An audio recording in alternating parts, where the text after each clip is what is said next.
This team is nuts! It's like literally all I hear is blah, blah, blah, blah, blah, blah, blah, blah, blah,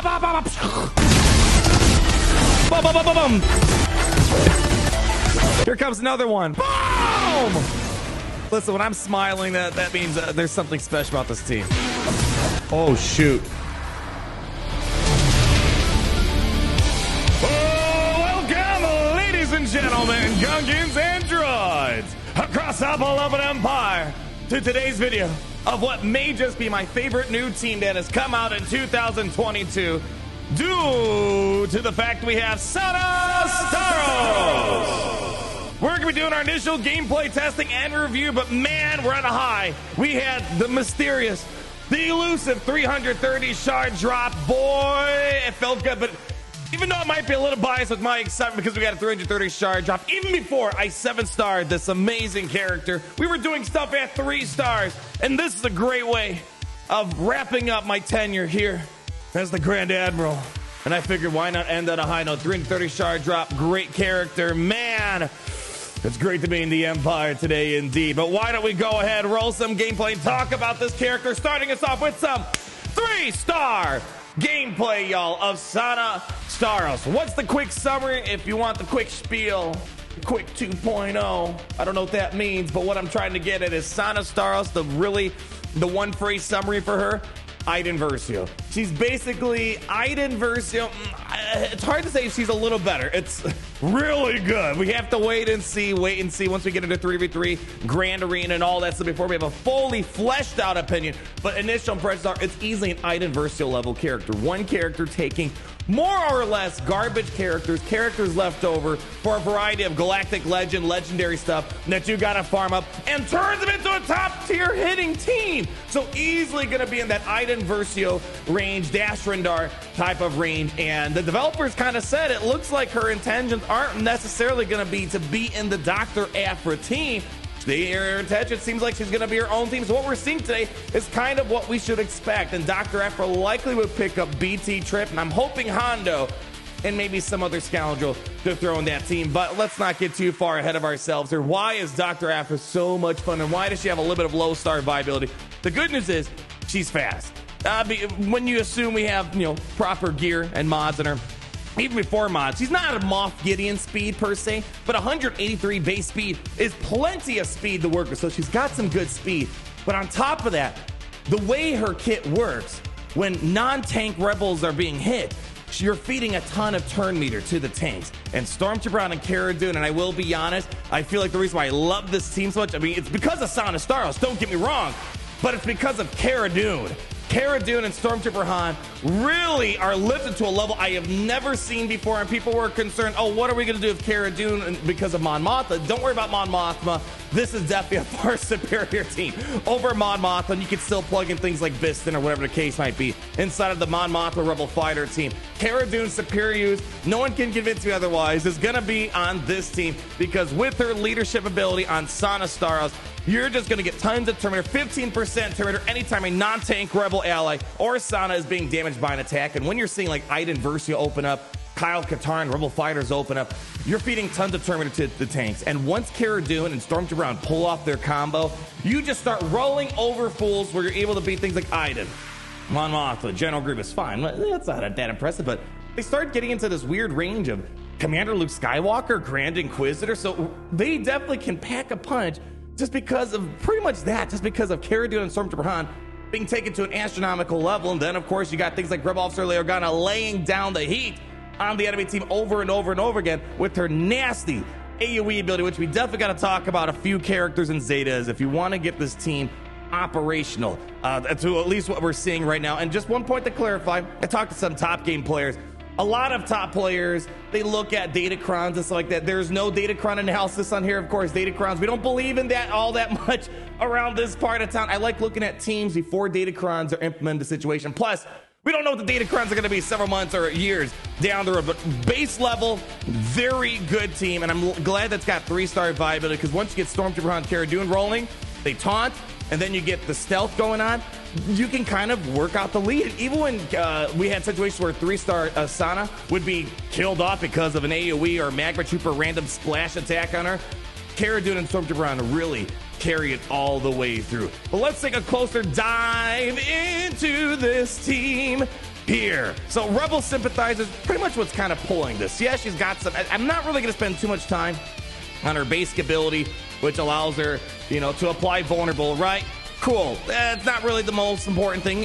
This is great because you're able to get protection recovery. You're going to dispel all debuffs, all that fantastic stuff. But the stealth is really the most important thing to get everyone hiding. And then this right here, the tenacity down truly is the most important thing associated with this, because you want to make sure Cara Dune is landing as many stuns as possible. Really, at the end of the day, it's coming down to the Rebel Sympathizer, and a professional I can trust this is really where all the magic is happening with this kid here, because Rebel Scandroid tanks, which is only Cara Dune, Stormtrooper Hunt, they're getting 30% defense, 30% max health, max protection, and the most important thing, 15% turn meter whenever a non-tank Rebel ally or Sana is damaged by an attack. That's the most important thing. And in regards to Rebel Officer Leia, this is where this comes in. Rebel allies and Sana have 30% offense and potency. The potency is huge for Cara Dune especially, and even for Rebel Officer Leia to make sure you get those ability blocks on him. And you're getting protection up at the start of battle, and remember, that's based off your max health situation. And whenever Rebel ally Sana has less than 100% turn meter and they gain bonus turn meter through Stormtrooper Han, for example, they're stacking up their critical damage. Or when they're getting turn meter through that lead that we just mentioned, anytime a non-tank Rebel's getting hit, you're getting turn meter, so your critical damage is ramping up slowly. And if a Rebel Scoundrel removes turn meter, this is crazy right here.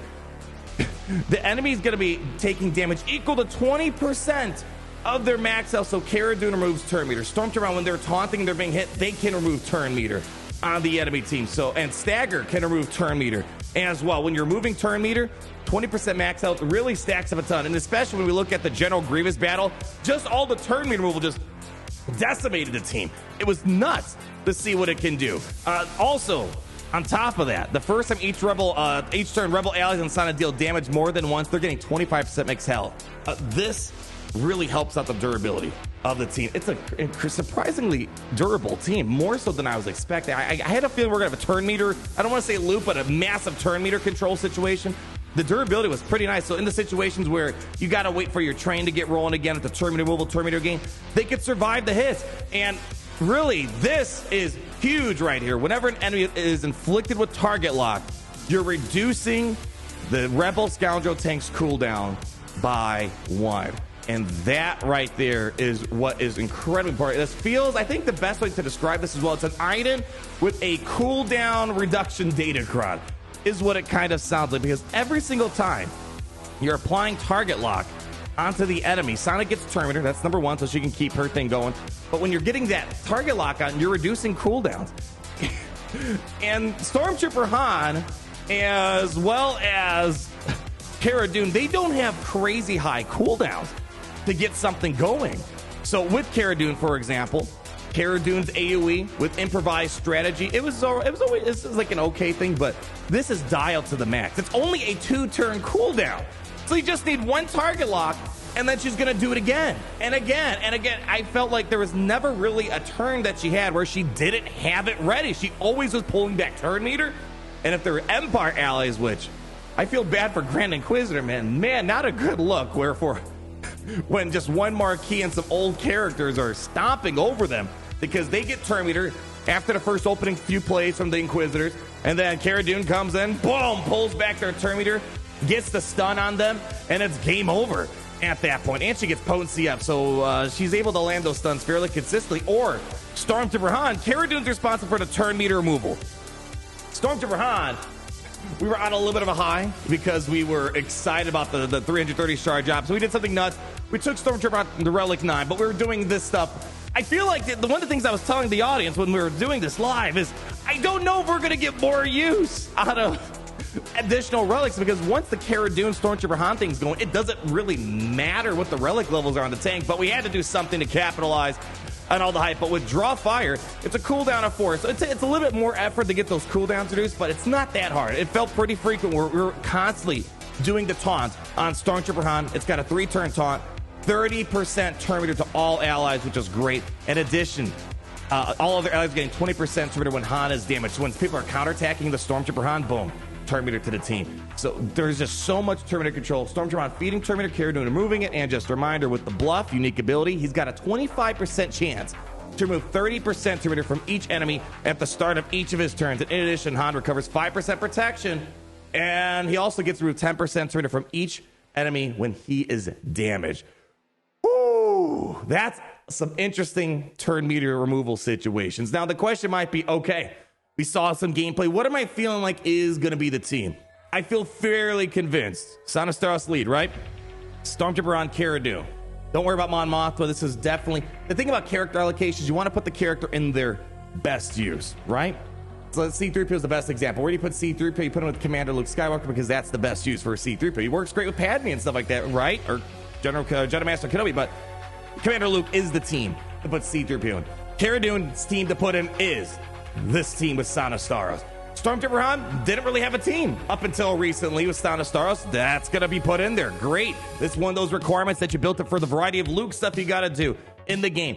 Number 4, no-brainer. Rebel Officer Leia Organa. Now, she's been kind of on the forefront of our conversation because she's got a pretty solid Territoid Omicron. I would argue if you're into Territoid Omicrons before this whole new stuff comes out with the new Territoid stuff with the Rise of the Empire, well, her Omicron was pretty decent to help out with those GOTB leftover type of stuff. But now with her AoE Rebel Barrage landing tons of critical hits, she is able to just go to town. Tons of offensive firepower built in the extra offense, the critical damage increases. She hits like a mad land. And I used it for mostly Relic 3. I know we have her at Relic 8 now, again, capitalizing on the 330 shard Son of Starros hype. But this right here with Rebel Barrage, you're going to want to have her on there. And the best part about it is she can't be countered on this AoE. So Commander Luke Skywalker can't counter. Iden Versio can't counter. And the last slot's kind of up in the open. I've heard some good things about R2. I wasn't too crazy about Lando. I was expecting more out of it, maybe because I don't have him at a higher Relic level. I tried Fulcrum Ahsoka. Not really all that special. I am very convinced the go-to for that fit spot is going to be Captain Han Solo. You saw that Terry Tomato run. He was great in that role right there. But also in situations where one of your tank dies off, Stormtrooper Han Cara Dune, boom, Captain Han Solo's undersold, hard to get to him. He's going to revive them. The revive is huge, and also he's got a targeted cleanse right here, and he can feed extra Terminator. So if you're feeling like Stormtrooper Han and Cara Dune are a little bit behind on the ball, push a little Terminator, 25% Terminator to them. Okay, Omicron. If this is a Grand Arena Omicron, I'll say this. I would apply this in a heartbeat because you're immune to daze, which is one of the biggest weaknesses. If you get dazed or stuff like that, they can't do their Terminator thing. Rebel Scoundrel tanks are going to taunt right from the very get-go. So Stormtrooper Han and Cara Dune taunting, that's insane. Tenacity up right there. That's going to be great. Also, target lock can't be resisted. Mass buff this spell. But also, the one thing you do need to know, although there is an Omicron, you want to make sure you get that Zeta. The Zeta, this is important. It's a 1 Zeta character. You want to get this on him so you're able to get that critical damage stacking and also that 20% max health damage anytime you're removing Terminator. This is a great one, and it's got the cooldown reduction of the Scoundrel tanks.